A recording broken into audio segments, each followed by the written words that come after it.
أعوذ بالله من الشيطان الرجيم पनाह मांगता हूं मैं अल्लाह की शैतान मरदूद से। بسم الله الرحمن الرحيم शुरू अल्लाह के नाम से जो बड़ा मेहरबान निहायत रहम वाला है। بسم الله الرحمن الرحيم إذا وقعت الواقعة ليس لوقعتها كاذبة خافضة رافعة إذا رجت الأرض رجا وبست الجبال بسا فكانت هباء منبثا وكنتم أزواجا ثلاثة فأصحاب الميمنة ما أصحاب الميمنة وأصحاب المشأمة ما أصحاب المشأمة والسابقون السابقون أولئك المقربون في جنات النعيم ثلة من الأولين وقليل من الآخرين على سرر موضونة متكئين عليها متقابلين يطوف عليهم ولدان مخلدون بأكواب وأباريق وكأس من معين لا يصدعون عنها ولا ينزفون وفاكهة مما يتخيرون ولحم طير مما يشتهون وحور عين كأمثال اللؤلؤ المكنون جزاء بما كانوا يعملون لا يسمعون فيها لغوا ولا تأثيما إلا قيلا سلاما سلاما وأصحاب اليمين ما أصحاب اليمين في سدر مخضود وطلح منضود وظل ممدود وماء مسكوب وفاكهة كثيرة لا مقطوعة ولا ممنوعة وفرش مرفوعة إنا أنشأناهن إنشاء فجعلناهن أبكارا عربا أترابا لأصحاب اليمين। शुरू अल्लाह का नाम लेकर जो बड़ा मेहरबान निहायत रहम वाला है। जब वाक़े होने वाली वाक़े हो जाएगी उसके वाक़े होने में कुछ झूठ नहीं। किसी को पस्त करने किसी को बुलंद करने वाली जब जमीन भूचाल से लरजने लगे और पहाड़ टूटकर रेजा रेजा हो जाएं, फिर गुबार होकर उड़ने लगेंगे और तुम लोग तीन किस्म के हो जाओगे, तो दाहिने हाथ वाले क्या कहने दाहिने हाथ वालों के, और बाएं हाथ वाले अफसोस बाएं हाथ वाले क्या ही बुरे हैं। और जो आगे बढ़ने वाले हैं उनका क्या कहना, वो आगे ही बढ़ने वाले हैं, वही अल्लाह के मुकर्रब हैं।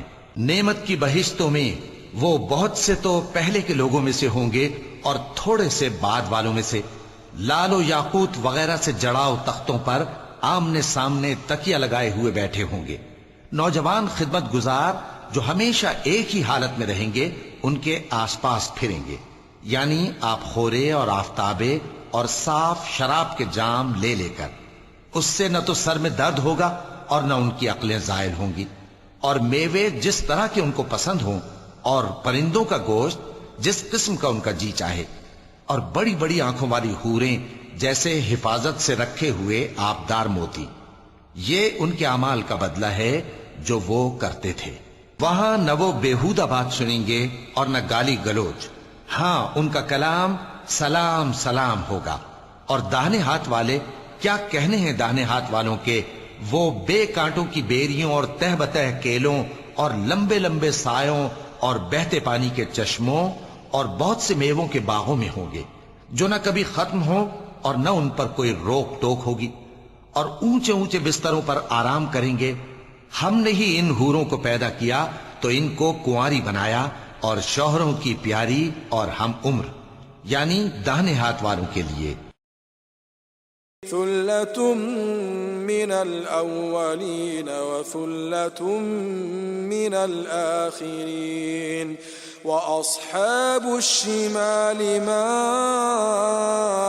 अस्हाबुश शिमाल फी समूमिन व हमीम व ज़िल्लिम मिन यहमूम ला बारिदिन वला करीम इन्नहुम कानू क़ब्ल ज़ालिका मुत्रफ़ीन व कानू युसिर्रून अलल हिन्सिल अज़ीम وكانوا يقولون أإذا متنا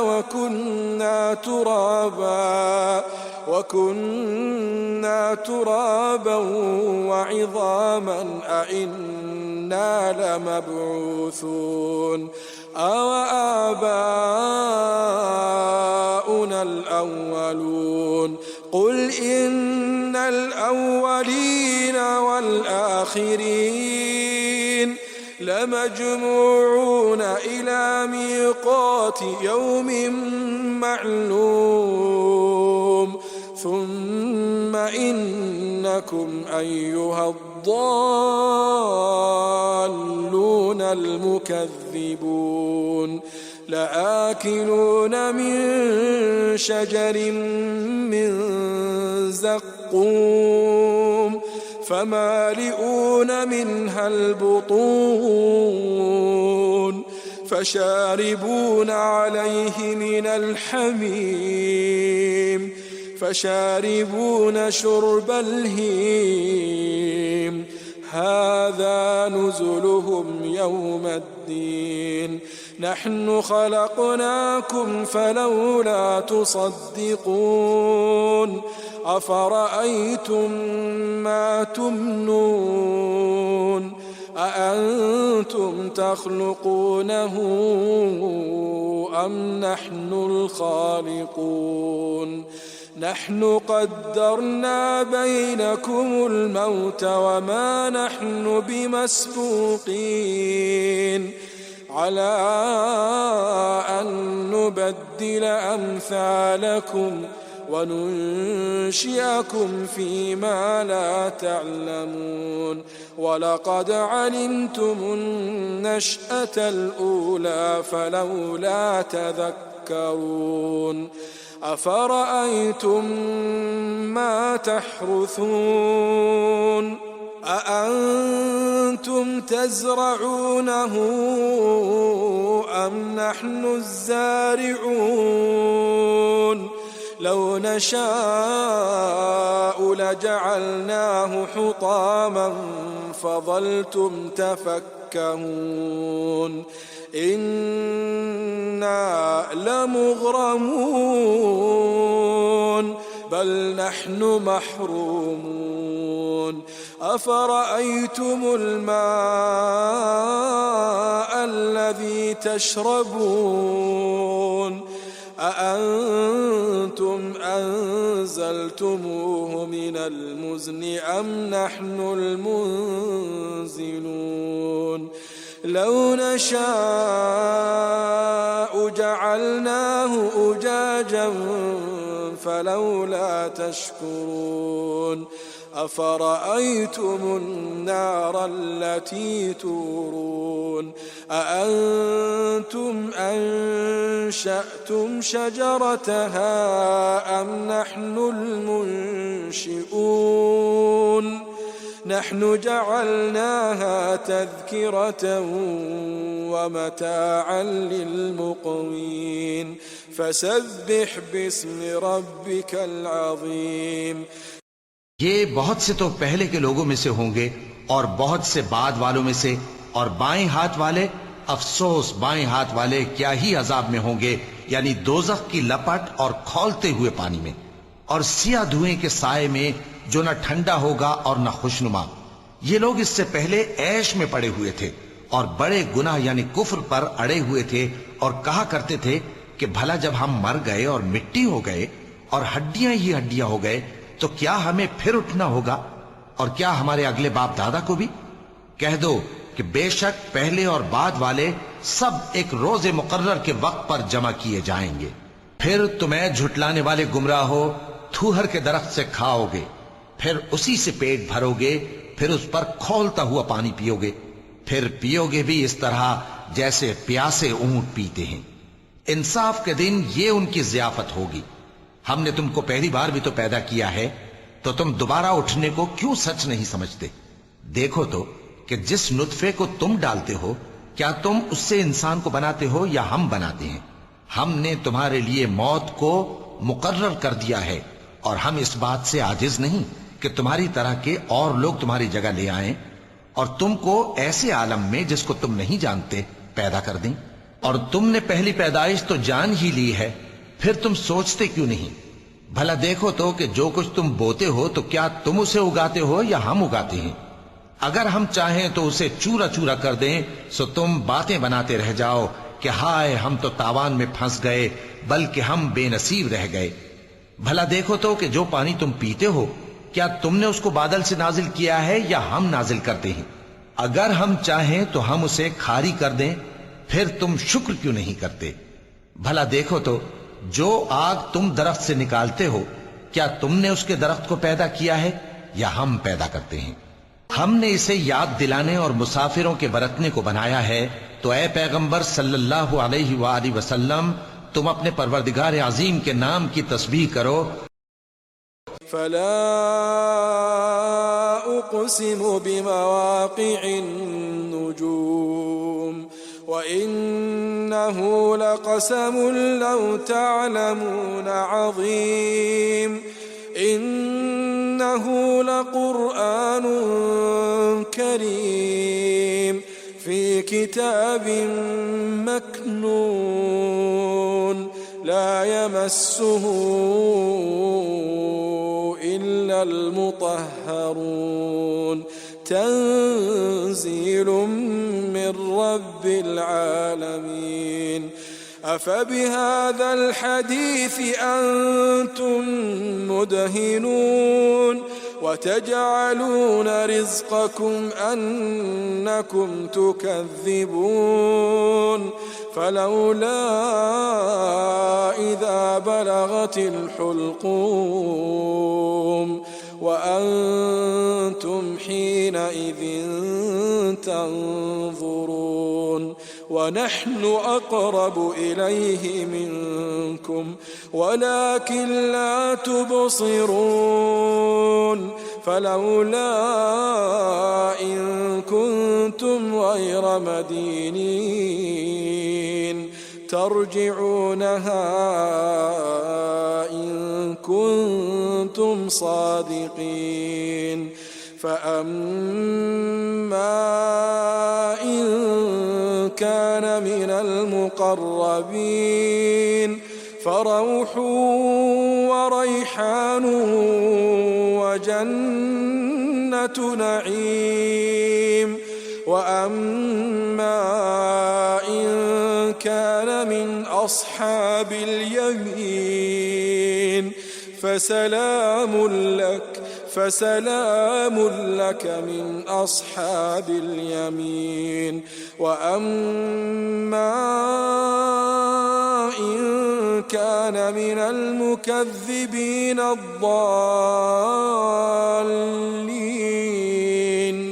فنزل من حميم وتصلية جحيم إن هذا لهو حق اليقين فسبح باسم ربك العظيم. سو ہمیں تاروں کی منزلوں کی قسم، اور اگر تم سمجھو تو یہ بڑی قسم ہے کہ یہ بڑے رتبے کا قرآن ہے جو کتاب محفوظ میں لکھا ہوا ہے. اس کو وہی ہاتھ لگاتے ہیں جو پاک ہیں. یہ رب العالمین کی طرف سے اتارا گیا ہے. کیا تم اس کلام کے ماننے میں دیر کرتے ہو اور اپنا وظیفہ یہ بناتے ہو کہ اسے جھٹلاتے رہتے ہو؟ پھر جب جان گلے تک آ پہنچتی ہے اور تم اس وقت کی حالت کو دیکھا کرتے ہو اور ہم اس مرنے والے کے تم سے بھی زیادہ نزدیک ہوتے ہیں لیکن تم کو نظر نہیں آتے. بس اگر تم کسی کے بس میں نہیں ہو تو اگر سچے ہو تو تم جان کو لوٹا کیوں نہیں لیتے؟ پھر اگر وہ اللہ کے مقربوں میں سے ہوا تو اس کے لیے آرام اور روزی اور نعمت کے باغ ہوں گے، اور اگر وہ دائیں ہاتھ والوں میں سے ہوا تو کہا جائے گا کہ تجھ پر داہنے ہاتھ والوں کی طرف سے سلام، اور اگر وہ جھٹلانے والے گمراہوں میں سے ہوا تو اس کے لیے کھولتے پانی کی ضیافت ہوگی اور جہنم میں داخل کیا جانا. یہ بات واقعی یقینی ہے. تو اے نبی صلی اللہ علیہ وآلہ وسلم تم اپنے پروردگار عظیم کے نام کی تسبیح کرتے رہو. صدق اللہ العظیم.